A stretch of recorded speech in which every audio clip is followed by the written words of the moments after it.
Hello વિદ્યાર્થી મિત્રો, આજે આપણે ધોરણ 9 વિષય વિજ્ઞાન ચેપ્ટર નંબર 5 સજીવનો પાયાનો એકમ તેના વિશે જોઈએ. તો સજીવનો પાયાનો એકમ એટલે શું? તો કોઈ પણ સજીવ છે એનું નિર્માણ સૌથી પહેલા કોષથી થાય છે. આ કોષો ભેગા થઈ અને કોનું નિર્માણ કરે છે? પેશીનું નિર્માણ કરે છે. પેશીઓ ભેગું થઈ અને અંગ બનાવે છે. આ અંગો ભેગા થઈને અંગ તંત્ર બનાવે છે. અંગ તંત્ર ભેગા થઈ અને સજીવના દેહનું નિર્માણ કરે છે અથવા કોઈ સજીવનું નિર્માણ કરે છે. તો આમ આ સજીવના નિર્માણ માટે પાયાનો એકમ તરીકે કોણ હતો? કોષ હતો. એટલે આપણે આ ચેપ્ટરમાં કોષ વિશે વાત કરવાની છે. તો નીચેના પ્રશ્નના ઉત્તર આપો. એમાં પહેલો પ્રશ્ન છે કે કોષોની શોધ કોણે કરી અને કેવી રીતે કરી? તો એનો ઉત્તર છે કે રોબર્ટ હુકે કોષોની શોધ કરી. તેમણે જાતે તૈયાર કરેલા સૂક્ષ્મદર્શક કેન્દ્રમાં ઓક વૃક્ષની છાલની પાતળી ચીરીઓનું અવલોકન કર્યું. તેમણે અવલોકનમાં મધપૂડાના ખાનાઓ જેવી રચનાઓ જોઈ અને આ ખાનાઓને કોષ તરીકે ઓળખાણ આપી. તો અહીંયા જોઈએ કે કોષની શોધ એ રોબર્ટ હુક નામના વૈજ્ઞાનિક હતા, તેમણે કરેલી હતી. તેમણે પોતાની જાતે તૈયાર કરેલું એક માઇક્રોસ્કોપ હતું, એટલે કે સૂક્ષ્મદર્શક યંત્ર હતું. તેના ઉપર ઓક નામના વૃક્ષની છાલ લીધી અને તેની ચીરીઓ કરીને તેનું અવલોકન કર્યું. તેને અવલોકનમાં મધપૂડાના ખાનાઓ જેવી રચના જોવા મળી અને આ રચનાઓને તેમણે શું નામ આપ્યું? કોષ તરીકે નામ આપ્યું. ત્યારબાદ પ્રશ્ન નંબર 2 છે કે શા માટે કોષને સજીવનો બંધારણીય તેમજ ક્રિયાત્મક એકમ કહે છે? તો એમાં ઉત્તર જોઈએ કે એક કોષી સજીવો એક જ કોષના બનેલા હોય છે અને બધા જ પાયાના કાર્યો કરવાની ક્ષમતા ધરાવે છે. કોઈક સજીવ છે તો એ કાં એક કોષીય હોય છે કાં બહુકોષીય હોય છે. એક કોષીય કોને કહેવામાં આવે છે? કે જે સજીવને માત્ર એક જ કોષનો બનેલો એને એક કોષીય કહેવામાં આવે છે. જ્યારે બહુકોષીય કોને કહેવામાં આવે છે? કે જે સજીવમાં એક કરતા વધારે કોષો જોવા મળે તેને શું કહેવામાં આવે છે? બહુકોષીય કહેવામાં આવે છે. કે ઉચ્ચ કક્ષાના બહુકોષીય સજીવો પેશી, અંગ કે તંત્ર કક્ષાનું આયોજન ધરાવતા હોવા છતાં તેમના જીવનની શરૂઆત યુગ્મનજ એટલે કે ફલિતાંડથી થાય છે. બહુકોષીય સજીવોમાં શ્વસન, પ્રકાશ સંશ્લેષણ, પ્રજનન વગેરે કોષીય સ્તરે થાય છે. આથી કોષને સજીવનો બંધારણીય તેમજ ક્રિયાત્મક એકમ તરીકે ઓળખવામાં આવે છે. ત્યારબાદ પ્રશ્ન નંબર 3 જોઈએ આપણે. પ્રશ્ન નંબર 3 માં એમ છે કે કોષમાં કાર્બન ડાયોક્સાઇડ અને CO2 નો મતલબ શું થશે? Carbon dioxide. કોષમાં કાર્બન ડાયોક્સાઇડ અને પાણી જેવા પદાર્થોનું અંદર તેમજ બહારની તરફ વહન કેવી રીતે થાય છે? ચર્ચા કરો. તો આપણે જોઈએ કે કોષના અંદર કાર્બન ડાયોક્સાઇડનું અને પાણીનું પરિવહન અંદર બહાર કઈ રીતે થાય છે તે આપણે જોવાનું છે. તો CO2 એટલે કે કાર્બન ડાયોક્સાઇડ. કાર્બન ડાયોક્સાઇડનું વહન કોષસ પટલ વડે પ્રસરણ દ્વારા, જ્યારે પાણીનું વહન કોષસ પટલમાંથી આશ્રુતિ દ્વારા થાય છે. કાર્બન ડાયોક્સાઇડ છે એ કાર્બન ડાયોક્સાઇડનું કોષને ફરતે કોષસ પટલ હોય છે. આ કોષસ પટલ દ્વારા પટલમાં પ્રસરણ વડે થાય છે, જ્યારે પાણીનું વહન કોષસ પટલમાંથી આશ્રુતિ દ્વારા થાય છે. તો આશ્રુતિ એટલે શું? કે જ્યારે બે જુદા જુદા સાંદ્રતા ધરાવતા દ્રાવણને રાખવામાં આવે અને આ દ્રાવણ વચ્ચે અર્ધ પ્રવેશી પટલ અથવા પસંદગીમાન પ્રવેશી પટલ મૂકવામાં આવે છે, ત્યારે પાણીનું વહન છે એ વધુ સાંદ્રતા ધરાવતા દ્રાવણથી ઓછી સાંદ્રતા ધરાવતા દ્રાવણ તરફ થાય છે. એને શું કહેવામાં આવે છે? આશ્રુતિ કહેવામાં આવે છે. તેનો ઉત્તર હજી જોઈએ કે કાર્બન ડાયોક્સાઇડ અને પાણી તેમના વધુ સંકેન્દ્રણથી ઓછા સંકેન્દ્રણ તરફ ગતિ કરે છે. તો આપણે છે અહીંયા જોયો કે કોષમાં કાર્બન ડાયોક્સાઇડ અને પાણીનું વહન છે એ કયા સ્તરે થાય છે? કે કાર્બન ડાયોક્સાઇડનું વહન છે એ પ્રસરણ દ્વારા થાય છે, જ્યારે કોષસ પટલમાંથી આશ્રુતિ દ્વારા. ત્યારબાદ આપણે પ્રશ્ન નંબર 4 જોઈએ. પ્રશ્ન નંબર 4 માં જોઈએ કે શા માટે કોષસ પટલને પસંદગીમાન પ્રવેશીલ પટલ પણ કહેવામાં આવે છે?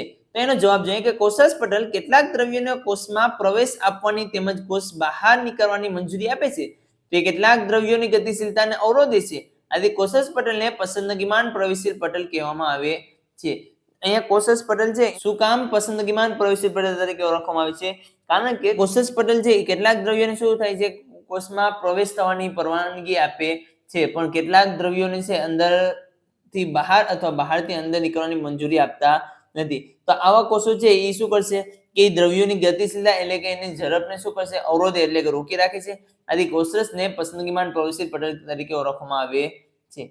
ત્યારબાદ પ્રશ્ન નંબર 5 જોઈએ કે નીચે આદિકોષ કેન્દ્રીય કોષ અને સુકોષ કેન્દ્રીય કોષનો તફાવત આપેલ છે, તેમાં રહેલી ખાલી જગ્યા પૂરો. અહીંયા આપણને આદિકોષ કેન્દ્રીય કોષ અને સુકોષ કેન્દ્રીય કોષનો તફાવત આપેલો છે. તેમાં બ્લેક અક્ષરથી તમને જે દેખાય છે એ તમને આપેલું છે અને બ્લુ અક્ષર છે એ ખાલી જગ્યા સ્વરૂપે છે. તો હવે એનો ઉત્તર મેળવીએ કે કદ છે એ સામાન્ય રીતે નાનું હોય છે, એટલે કે 1 થી 10 માઇક્રોમીટર જેટલું હોય છે. તો માઇક્રોમીટર એટલે શું કે 1 માઇક્રોમીટર બરાબર 10 ની માઇનસ 6 મીટર છે, એને શું કહેવામાં આવે છે? 1 માઇક્રોમીટર કહેવામાં આવે છે. તો આ આદિકોષ કેન્દ્રીય કોષ છે એનું કદ 1 થી 10 માઇક્રોમીટર સુધી હોય છે, જ્યારે સુકોષ કેન્દ્રીય કોષ છે એનું કદ સામાન્ય રીતે મોટું હોય છે. કોના કરતા? આદિકોષ કેન્દ્રીય કોષ કરતા. અને ક્યાંથી ક્યાં સુધી? 5 થી 100 માઇક્રોમીટરની આસપાસ હોય છે. ત્યારબાદ બીજો પોઈન્ટ જોઈએ કે કોષ કેન્દ્રીય પ્રદેશ કે અસ્પષ્ટ આયોજિત હોય છે. આ અસ્પષ્ટ કોષ કેન્દ્રીય પ્રદેશમાં ન્યુક્લિક એસિડ હોય છે, તે ન્યુક્લિઓઇડ છે, જ્યારે સુકોષ કેન્દ્રીય કોષ છે એમાં સુસ્પષ્ટ અને કોષ કેન્દ્ર પટલ દ્વારા આવૃત હોય છે. ત્યારબાદ ત્રીજું જોઈએ કે રંગસૂત્ર કે આદિકોષ કેન્દ્રીય કોષ છે એમાં રંગસૂત્ર એક જ હોય છે, જ્યારે સુકોષ કેન્દ્રીય કોષમાં એક કરતા વધારે રંગસૂત્ર જોવા મળે છે. ત્યારબાદ ચોથા નંબરનું જોઈએ કે આદિકોષ કેન્દ્રીય કોષ છે એ પટલીય અંગિકાઓ ગેરહાજર જોવા મળે છે. પટલીય અંગિકાઓ એટલે શું? કણાભસૂત્ર છે, લાઇસોસોમ છે, ગોલ્ગી પ્રસાધન છે, અંતઃકોષરસ ઝાડ છે. આ બધા અંગિકાઓ છે એ આદિકોષ કેન્દ્રીય કોષ છે તેમાં ગેરહાજર હોય છે, જ્યારે સુકોષ કેન્દ્રીય કોષ છે એમાં પટલમય કોષીય અંગિકાઓની હાજરી જોવા મળે છે. અહીંયા આપણે પ્રશ્ન નંબર 5 પૂર્ણ. આપણે પહેલા નંબરનો પ્રશ્ન છે પાઠ્યપુસ્તક પેજ નંબર 57 પર પહેલા નંબરનો પ્રશ્ન છે કે તમે અભ્યાસ કરેલી બે અંગિકાઓના નામ આપો કે જે તેમનું પોતાનું જનીનિક દ્રવ્ય ધરાવે છે. તો આપણે અભ્યાસ કરેલી હતી એમાં બે અંગિકાઓ હતી, એક તો છે કણાભસૂત્ર અને બીજું શું છે? હરિતકણ છે. કણાભસૂત્રને શક્તિઘર તરીકે પણ ઓળખવામાં આવે છે, જ્યારે હરિતકણ છે એને લીલું રંજક દ્રવ્ય તરીકે અથવા ક્લોરોફિલ ધરાવે છે એટલે એને લીલું રંજક દ્રવ્ય તરીકે પણ ઓળખવામાં આવે છે. ત્યારબાદ બીજું છે કે જો કેટલાક ભૌતિક કે રાસાયણિક કારણોસર કોષનું આયોજન નાશ પામે તો તેનું શું થશે? તો જવાબ જોઈએ કે કોષ જીવવા માટે કાર્યક્ષમ રહી શકે નહીં અને લાઇસોસોમ તેનું પાચન કરી નાખે છે. જ્યારે કોઈ પણ કેટલીક ભૌતિક કે રાસાયણિક કારણોસર છે કોષનું આયોજન નાશ પામી જાય તો શું થાય છે કે લાઇસોસોમ છે તેના પાચક ઉત્સેચકો હોય, આ પાચક ઉત્સેચકો છે એનું શું કરી નાખે છે? પાચન અથવા વિઘટન કરી નાખે છે. ત્યારબાદ આપણે પ્રશ્ન નંબર 3 જોઈએ કે શા માટે લાઇસોસોમ્સને આત્મઘાતી કોથળીઓ તરીકે ઓળખવામાં આવે છે? જ્યારે કોષ ઈજાગ્રસ્ત બને ત્યારે લાઇસોસોમ તૂટે છે અને તે પોતાના પાચક ઉત્સેચકો દ્વારા કોષનું પાચન કરી નાખે છે. આથી લાઇસોસોમને આત્મઘાતી કોથળી તરીકે ઓળખવામાં આવે છે. અહીંયા શું કહેવા માંગે છે કે જ્યારે કોષ છે એ ઈજાગ્રસ્ત બને છે ત્યારે લાઇસોસોમ શું થાય છે? બ્રેક તૂટી જાય છે. હવે આ લાઇસોસોમ તૂટી ગયા હોય ત્યારે તૂટી જાય છે પછી શું થશે કે પોતાના જ પાચક ઉત્સેચકો હોય એ પોતાના જ કોષનું શું કરી નાખે છે? પાચન કરી નાખે છે. એટલે એને શું કહેવામાં આવે છે? આત્મઘાતી કોથળી તરીકે ઓળખવામાં આવે છે. ફોર એક્ઝામ્પલ તરીકે આપણે જોઈએ કે જો કોઈ વ્યક્તિ છે બીજા કોઈ વ્યક્તિને મારી નાખે તો એને આપણે શું કહેતા હોય છે? કે મર્ડર કહેતા હોય છે. પણ જ્યારે જે વ્યક્તિ છે એ પોતાની જ જીવ ગુમાવી નાખે, પોતાની જાતે જ પોતાનો જીવ ગુમાવી નાખે તો એને આપણે શું કહેતા હોય છે? આત્મઘાત કહેતા હોય છે. તો એવી જ રીતે અહીંયા પોતાનો કોષ છે એને પોતાના જ પાચક ઉત્સેચકો છે એ પાચન કરી નાખે છે, આથી એને આત્મઘાતી તરીકે ઓળખવામાં આવે છે. ત્યારબાદ ચોથા નંબરનું છે કે કોષમાં પ્રોટીન સંશ્લેષણ ક્યાં થાય છે? તો કોષમાં પ્રોટીન સંશ્લેષણ રિબોઝોમની સપાટી પર થાય છે. ત્યારબાદ આપણે સ્વાધ્યાયના પ્રશ્ન જોઈએ. તેમાં પહેલો પ્રશ્ન છે કે પ્રાણી કોષની સાથે વનસ્પતિ કોષની તુલના કરો અને એમના તફાવત આપો. અહીંયા વનસ્પતિ કોષ અને પ્રાણી કોષ વચ્ચે તફાવત આપવાનો છે. પહેલો એમાં છે કે વનસ્પતિ કોષ છે એ હરિતકણ હોય છે, જ્યારે પ્રાણી કોષ છે તેમાં હરિતકણનો અભાવ હોય છે. એટલે કે વનસ્પતિના અંદર હરિતકણ જે લીલા રંગનું રંજક દ્રવ્ય જોવા મળે છે જેને હરિતકણ કહેવામાં આવે છે, આ હરિતકણને કારણે કોષ સંશ્લેષણની ક્રિયા દ્વારા પોતાની જાતે ખોરાક બનાવતા હોય છે, જ્યારે પ્રાણી કોષમાં છે હરિતકણ જોવા મળતો નથી, આથી તે છે પોતાની જાતે છે એ ખોરાક બનાવી શકતા નથી. ત્યારબાદ બીજું જોઈએ કે તેમાં તારા કેન્દ્રનો અભાવ હોય છે, જ્યારે પ્રાણી કોષ છે તેમાં તારા કેન્દ્ર હાજર હોય છે. તો આ તારા કેન્દ્ર ક્યાં આવેલા હોય છે કે વનસ્પતિ કોષ હોય અથવા પ્રાણી કોષ હોય તો તેના રંગસૂત્રની અંદર તારા કેન્દ્ર આવેલા હોય છે, જ્યારે વનસ્પતિ કોષમાં તે ગેરહાજર હોય છે, જ્યારે પ્રાણી કોષમાં તે હાજર હોય છે. ત્યારબાદ ત્રીજું જોઈએ કે વનસ્પતિ કોષ છે તેમાં કોષ દિવાલ હોય છે, જ્યારે પ્રાણી કોષ છે તેમાં કોષ દિવાલનો અભાવ હોય છે. વનસ્પતિ કોષ છે એને કોષની ફરતે કોષ દિવાલ જોવા મળે છે, જ્યારે પ્રાણી કોષમાં છે એ કોષની ફરતે કોષ દિવાલ જોવા મળતી નથી. ત્યારબાદ ચોથો પોઈન્ટ જોઈએ. વનસ્પતિ કોષ છે તેમાં રસધાની મોટા કદની હોય છે, જ્યારે પ્રાણી કોષ છે એમાં રસધાની કેવા કદની હોય છે? નાના કદની હોય છે. ત્યારબાદ આપણે પ્રશ્ન નંબર 2 જોઈએ કે આદિકોષ કેન્દ્રીય કોષ એ સુકોષ કેન્દ્રીય કોષથી કેવી રીતે ભિન્ન પડે છે એટલે કે અલગ પડે છે. તો હવે આદિકોષ કેન્દ્રીય કોષ વિશે અહીંયા લખશું અને ત્યારબાદ કોના વિશે લખશું? સુકોષ કેન્દ્રીય કોષ વિશે લખશું. તો આદિકોષ કેન્દ્રીય કોષ છે એ કદમાં નાના હોય છે, પછી કોષ કેન્દ્ર પટલની ગેરહાજરી હોય છે, કોષ કેન્દ્રીય પ્રદેશ ઓછો વિકસિત થયેલો હોય છે અને પટલમય કોષીય અંગિકાઓની પણ શું જોવા મળે છે? ગેરહાજરી જોવા મળે છે. જ્યારે સુકોષ કેન્દ્રીય કોષ છે એ કદમાં મોટા હોય છે, કોષ કેન્દ્ર પટલની હાજરી જોવા મળે છે, કોષ કેન્દ્રીય પ્રદેશ છે એ સુવિકસિત થયેલો હોય છે અને પટલમય કોષીય અંગિકાઓની હાજરી દર્શાવે છે. ત્યારબાદ આપણે પ્રશ્ન નંબર 3 જોઈએ કે જો કોષજ પટલ ઈજાગ્રસ્ત બને કે તૂટી જાય તો શું થશે? તેનો જવાબ છે કે જો કોષજ પટલ ઈજાગ્રસ્ત બને કે તૂટી જાય તો દ્રવ્યના અણુઓ મુક્ત રીતે કોષની અંદર અને બહાર ગતિ કરે છે અને કોષ તેનું અસ્તિત્વ ગુમાવે છે. જ્યારે કોષરસ પટલ હોય એ ત્યારે બ્રેક થઈ જાય છે ત્યારે કોષ છે એ કોષની અંદર આવેલા દ્રવ્યના અણુઓ છે એ મુક્ત રીતે છે અંદર બહારની તરફ ગતિ કરે છે અને આ કોષ છે એ પોતાનું અસ્તિત્વ ગુમાવી નાખે છે. ત્યારબાદ પ્રશ્ન નંબર 4 જોઈએ કે જો ગોલ્ગી પ્રસાધનનો અભાવ હોય તો કોષના સજીવનું શું થાય? ગોલ્ગી પ્રસાધનનો અભાવ હોય તો કોષની નિપજનું પેકેજિંગ, રૂપાંતરણ અને તેને મુક્ત કરવાનું કાર્ય અટકી જાય છે. આ દ્રવ્યોનો સંગ્રહ વધતો જતા કોષ શિથિલ જીવન તરફ ધકેલાય છે. ત્યારબાદ પ્રશ્ન નંબર 5 જોઈએ કે કઈ અંગિકા કોષના ઉર્જાગર અથવા શક્તિગર તરીકે ઓળખાય છે? શા માટે? તો કણાભસૂત્ર અંગિકા કોષના ઉર્જાગર તરીકે ઓળખાય છે કારણ કે તેમની જીવનની વિવિધ રાસાયણિક પ્રવૃત્તિઓ માટે જરૂરી ઉર્જા એટીપી ના સ્વરૂપમાં કણાભસૂત્રમાં નિર્માણ કરવામાં આવે છે. એટલે કે આપણા શરીરમાં છે એવી કઈ અંગિકા છે તો જે ઉર્જાગર અથવા શક્તિગર તરીકે ઓળખાય છે અને શા માટે છે એ ઉર્જાગર અથવા શક્તિગર તરીકે ઓળખાય છે? કારણ કે આપણા શરીરમાં એક કણાભસૂત્ર આવેલું હોય છે. આ કણાભસૂત્રમાં એટીપી નો સંગ્રહ થયેલો હોય છે અથવા એટીપી નિર્માણ થાય છે. એટીપી એટલે શું? કે એડિનોસાઇન ટ્રાઇફોસ્ફેટ. એડિનોસાઇન ટ્રાઇફોસ્ફેટ કે જે ઉર્જાનું નિર્માણ કરે છે. કોનું નિર્માણ કરે છે? ઉર્જાનું નિર્માણ કરે છે. આ ઉર્જા જો આપણા શરીરમાં હશે તો આપણે કોઈ પણ કાર્ય કરવાની ક્ષમતા ધરાવી શકશું. પણ જો આપણા શરીરમાં ઉર્જા જ નહીં હોય તો આપણે કોઈ પણ કાર્ય કરી શકશું નહીં. આથી એને શું કહેવામાં આવે છે? ઉર્જાગર અથવા શક્તિગર તરીકે ઓળખવામાં આવે છે. ત્યારબાદ પ્રશ્ન નંબર 6 જોઈએ કે કોષજ પટલનું બંધારણ કરતા લિપિડ્સ અને પ્રોટીનનું સંશ્લેષણ ક્યાં થાય છે? તેનો ઉત્તર જોઈએ કે કોષજ પટલનું બંધારણ કરતા લિપિડ્સ અને પ્રોટીનનું સંશ્લેષણ અંતઃકોષરસ જાળમાં થાય છે અથવા એને બીજા શબ્દમાં કહેવામાં આવે છે કે એન્ડોપ્લાઝમિક રેટિક્યુલમ અથવા એને ER તરીકે ઓળખવામાં આવે છે. અંતઃકોષરસ જાળ અથવા એને એન્ડોપ્લાઝમિક રેટિક્યુલમ તરીકે ઓળખવામાં આવે છે.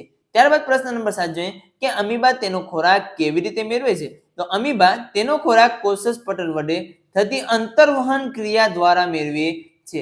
અમીબા છે તો અમીબા છે એ એકોષી સજીવ છે. ત્યારબાદ પ્રશ્ન નંબર 8 છે કે આશ્રુતિ એટલે શું? બે જુદી જુદી સાંદ્રતા ધરાવતા દ્રાવણ એટલે કે હાઇપોટોનિક અને હાઇપોટોનિક વચ્ચે અર્ધપ્રવેશિત પટલ મૂકવામાં આવે પાણીના અણુ તેની વધારે સાંદ્રતા ધરાવતા દ્રાવણથી પાણીની ઓછી સાંદ્રતા ધરાવતા દ્રાવણ તરફ પ્રસરણ પામે છે ને આ પ્રક્રિયાને શું કહેવામાં આવે છે? આશ્રુતિ તરીકે ઓળખવામાં આવે છે. આશ્રુતિ એટલે કે જ્યારે બે જુદા જુદા સાંદ્રતા ધરાવતા દ્રાવણ છે એ બંને દ્રાવણ વચ્ચે અર્ધપ્રવેશિત પટલ મૂકવામાં આવે ને આ અર્ધપ્રવેશિત પટલને કારણે પાણીના અણુ છે એ તેની વધારે સાંદ્રતા ધરાવતા દ્રાવણથી પોતાના પાણીની ઓછી સાંદ્રતા ધરાવતા દ્રાવણ તરફ જો પ્રસરણ પામે એને શું કહેવામાં આવે છે? આશ્રુતિ કહેવામાં આવે છે. ત્યાર હવે જેમ કે આપણે એને પ્રયોગ દ્વારા સમજીએ કે નીચેનો આશ્રુતિનો પ્રયોગ કરો કે બટાટાને લઈને તેની છાલ સહિત 4 ટુકડા કરો અને તેને કોતરીને બટાટાના કપ્સ બનાવો. એમાંનો એક બટાટાનો કપ બાફેલા બટાટાનો બનાવો. પ્રત્યેક બટાટાના કપને પાણી ભરેલ પાત્રમાં મૂકો. તો અહીંયા આપણે જે પ્રયોગ કરવાનો છે એ પ્રયોગમાં બટાટાના 4 ટુકડા લેવાના છે. હવે 4 ટુકડામાંથી એક ટુકડાને એમ છે એ બાફેલો બટેટાનો કપ રાખવાનું બનાવીને રાખવાનું છે. જ્યારે બાકીના 3 છે એને ખાલી કોતરીને બટાટાના કપ્સ બનાવવાના છે. તો એમાં પેલું છે કે કપ એને ખાલી રાખો. 4 કપ બનાવ્યા એમાં પહેલા કપને શું કરવાનું છે? આપણે ખાલી રાખવાનું છે. જ્યારે કપ બી માં 1 ચમચી શું નાખવાનું છે? ખાંડ નાખવાની છે. અને જ્યારે કપ સી માં 1 ચમચી મીઠું નાખવાનું છે. અને કપ ડી છે કે જે ઉકાળેલા કે બાફેલા બટેટાનું છે તેમાં 1 ચમચી શું નાખવાની છે? શર્કરા નાખવાની છે. તો હવે જોઈએ કે આમાં શું અવલોકન કરતા શું જોવા મળશે. હવે આપણે આ ચારેય કપને 2 કલાક માટે રહેવા દો.